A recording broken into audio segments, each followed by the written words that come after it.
Bonjour. Alors, avant de répondre à cette question, je voulais quand même rappeler le sens de cette question. En fait, la filière cognac a abordé la démarche viticulteur durable un petit peu différemment de ce que vous avez entendu aujourd'hui. Nous, on n'est pas allé voir les viticulteurs pour leur dire voilà, il faut faire comme ça, et pas comme vous le faisiez avant. On est parti du terrain. C'est-à-dire qu'on pense que si c'est nous qui disons aux viticulteurs ce qu'ils doivent faire, ça ne va pas marcher. Donc nous, on est allé chercher des viticulteurs déjà engagés, des gens convaincus par le développement durable, et on est allé s'appuyer sur ces gens-là pour aller recruter d'autres viticulteurs et les faire adhérer au développement durable. Donc l'idée de cet atelier, c'était comment, en s'appuyant sur ce vivier de viticulteurs engagés, on peut aller en convaincre d'autres et élargir le développement durable à toute la filière cognac. Donc les principaux sujets qui ont été abordés, c'est bien sûr l'engagement des viticulteurs et comment les faire adhérer au développement durable. C'est aussi la relation entre viticulteurs. Des fois, on se rend compte que créer des événements pour qu'il y ait plus de cohésion entre les uns et les autres, même quand ils sont concurrents, ça peut faire tomber des peurs de jugement ou les aider à s'engager. Et aussi, alors même si pour le cognac, la relation avec le consommateur est plus loin, parce que nous, la viticulture, ce n'est que le départ de l'élaboration, il y a plein d'autres choses qui se passent après. Donc il y a beaucoup de viticulteurs qui font pas de bouteilles et qui ne sont pas en relation avec le consommateur, mais on a aussi quand même parlé de cette relation entre les acteurs et la consommation et les consommateurs. Donc les principaux témoignages, en fait, on a eu beaucoup d'idées très intéressantes. Il y a les 20 bio de Camille qui ont proposé un groupe Facebook fermé pour les viticulteurs, pour qu'ils partagent entre eux différentes bonnes pratiques. Il y a le Château de Régnac aussi qui a un blog animé par leur directeur technique. Donc avoir un blog où vous partagez toutes les bonnes pratiques et ensuite aller repartager tous les articles massivement sur les réseaux sociaux. Il y a eu aussi l'idée d'un mini-site web accroché à notre plus gros site web. Castillon aussi a une idée très intéressante. Ils invitent les vignerons à Paris, donc ils en emmènent 2 ou 3 pendant 4 jours, et ces vignerons vont faire des apéros chez des particuliers le soir.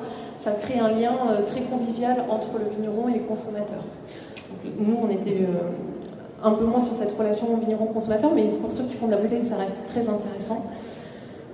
Il y avait aussi ces actions de valorisation des bonnes pratiques à travers des mini-vidéos qu'on peut partager sur les réseaux sociaux. Les réseaux sociaux sont quand même revenus assez souvent parmi toutes les idées. On fait des mini-vidéos pédagogiques et de bonnes pratiques pour valoriser tout ce qui est déjà fait en termes de développement durable.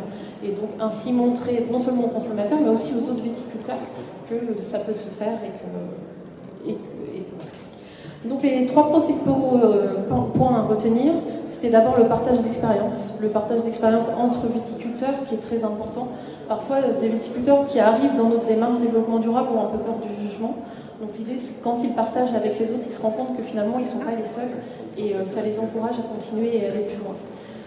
Donc avec tous les outils que je vous ai cités avant, le partage d'expérience est quand même était la solution apportée la plus efficace. Ensuite, une bonne communication digitale. Les réseaux sociaux sont revenus très souvent, donc que ce soit un groupe fermé Facebook ou des articles ou des mini-vidéos relayées sur les différents comptes Facebook, Twitter, Instagram. C'est un des principaux points qui est ressorti.